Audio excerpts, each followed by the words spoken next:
Hello everyone, George here, and as you can see, we are back on F1 Clash for another round of suffering and of rage.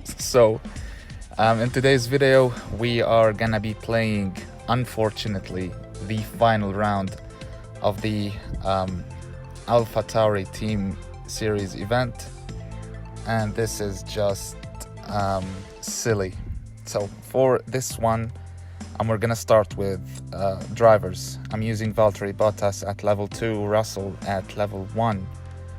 And as for my setup, I'm using yet another version of the fast pit stop time setup. I decided to use the Wild Boar instead of the Spectre, as it gives a little bit less team score, but it gives way better performance, and I do need that extra 12 or 13 power that the Wild Boar provides.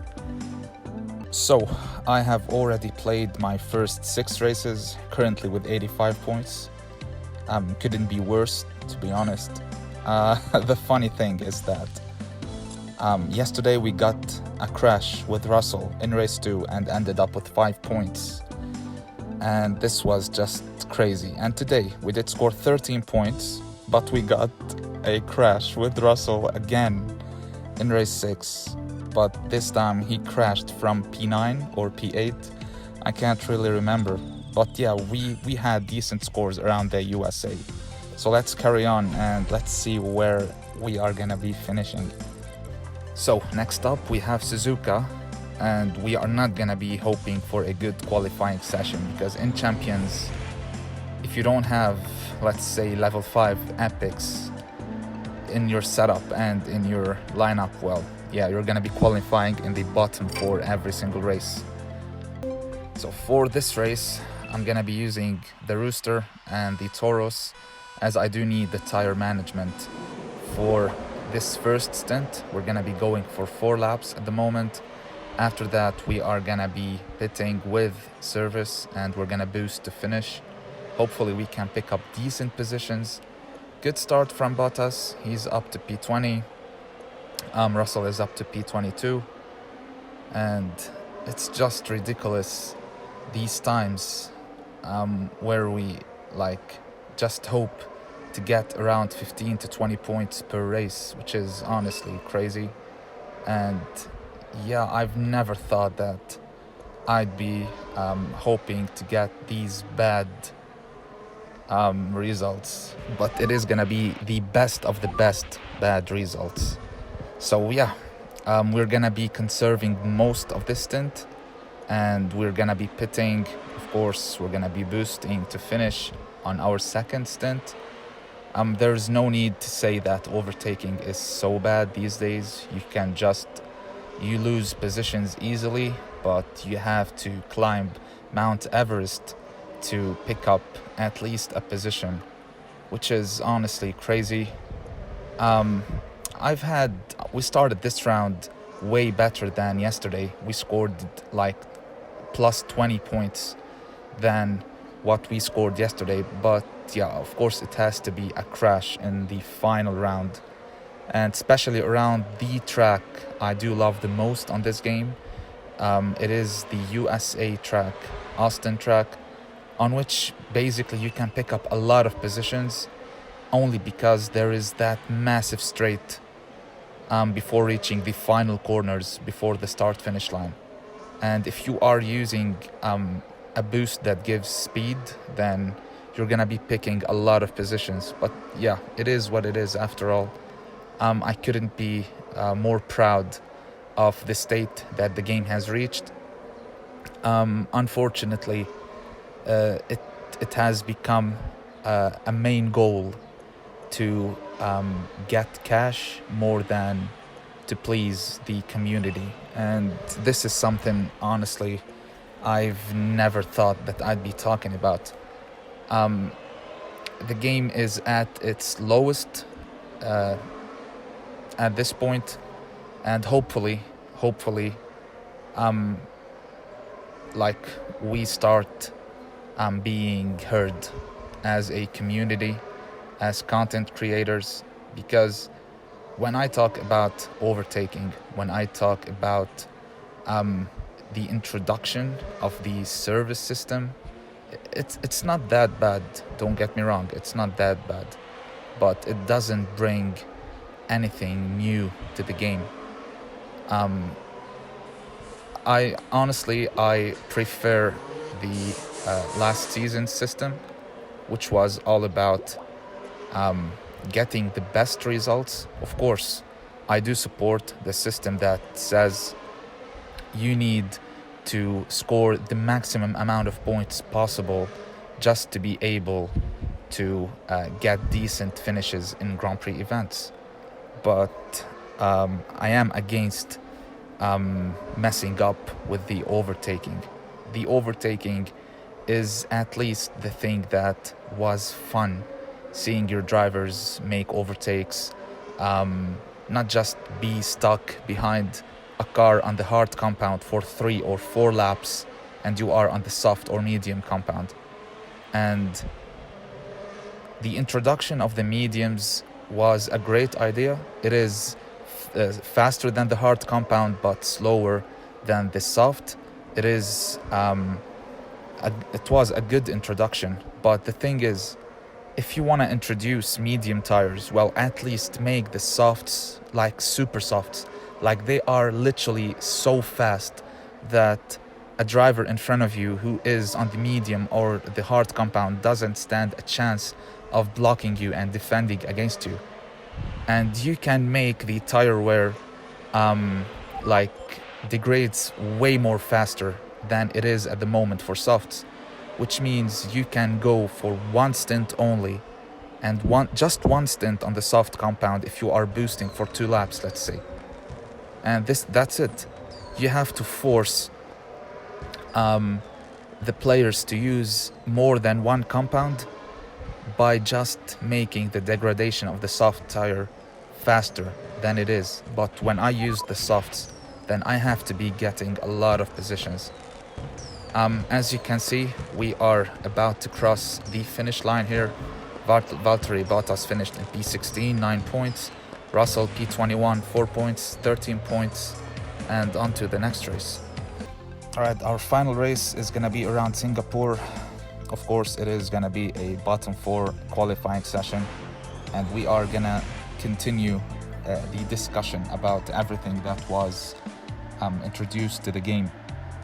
It was a good thing as well, making the players grind more to get around 8.5k flags, maybe more, to reach Series 12. I don't really recall the exact flags number, but this was a good thing that Hutch did to make the players play more, make the players spend more time, and the game basically is not gonna die 2 to 3 months before the start of the new season. But at the same time, the introduction of team score is a good idea as well, and it is up to the players to choose whether let's say you have 1,000 team score, you can build that 1k team score. Basically, you can choose to use a setup that has 700 and drivers that have 300 power, and that would be 1,000. And you can, on the contrary, use a lineup that gives you 700 power from drivers. We're giving an example here, and 300 from the setup. But the bad thing is that qualifying sessions are still based on the driver, which is honestly not helping at all, because I can just use the worst setup, use a Series 12 driver, and go and start playing Series 1, 2, 3 up to Series 6, and I'm just gonna be destroying everyone else. Alright, there is a lot of free-to-play players. There is a lot of casual players who are not just taking the game seriously, they just play the game to have fun. They're just trying to get a decent amount of CC points, but unfortunately for them, they don't have like 350 CC points to unlock a Series 12 driver. I had around 500, maybe 475 CC points, but I didn't even think of unlocking a Series 12 driver at the beginning of the game. And I had to buy one from the store just to be able to catch up with the train of players who are all choosing to use these Series 12 drivers. It's not wrong. It is a part of the game after all. But personally, I think that a new system should have been introduced. You cannot buy, let's say, Epic driver from the CC store unless you unlock it from the series. For example, if I unlocked, let's say, Mick Schumacher Epic from Series 1 in the game, then I can go to the CC store and buy, let's say, 10 cards for 25 CC points. But otherwise, it's just unfair for every single new player. That's a beginning new player, old player as well, casual players who have been playing the game for a season, 2 or 3, but are just not taking it seriously. So unless I can unlock the driver in game, I cannot buy it in the CC store, and this should have been the best decision made. And just new players who have 0 CC points, how do you expect them to have a fair matchmaking, a fair game? If this guy is just is starting with 50,000 coins, he didn't receive any legendary crate from last season or gold crate, he didn't receive any CC points, how do you expect him to get attached to this game? He's just been introduced to it. And basically, if he's gonna be facing Series 12 drivers, or maybe less, Series 10, 11, 12, it doesn't matter, and he's losing every single race, he's gonna stop playing. And it is just unfortunate how many players I've seen leave the game, OG players, honestly, and some of them are good friends to me. And I never thought they would leave the game, honestly, but they left the game because it is at its lowest. It's just it has become unplayable. We're not talking here about qualifying. I don't care about bad qualifying sessions or bad matchmaking if the overtaking was good. Because if I'm using the hard compound, if I qualified, let's say, P5 and P7, and my rival did qualify P15 and P16, basically the race is over, just forfeit and leave. But if the overtaking system was good, like last season, then the driver in front is gonna be worried of using just the hard compound. He's gonna have to go for a 2-stop strategy. He's gonna have to go for, let's say, sometimes 3-stop strategy, depending on how aggressive he is during the race.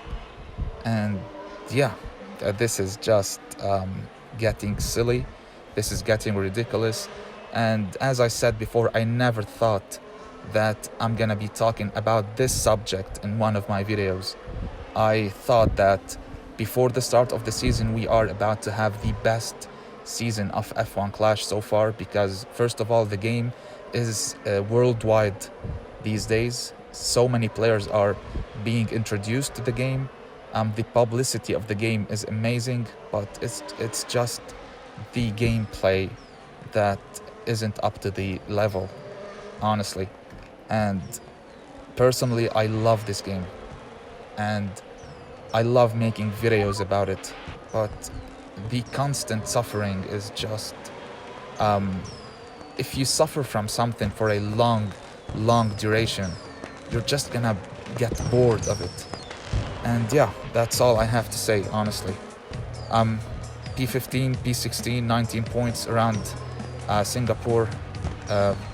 Maybe this is the most decent score I've got in this final round. And let's see where we are. So, after playing 8 races, we have 117 points, which is 21 points less than I scored yesterday. I don't think we are gonna be able to get back from this, and this is gonna be it for this video. Hope you guys enjoyed it, and I'll be seeing you tomorrow for the rewards video. Take care and peace.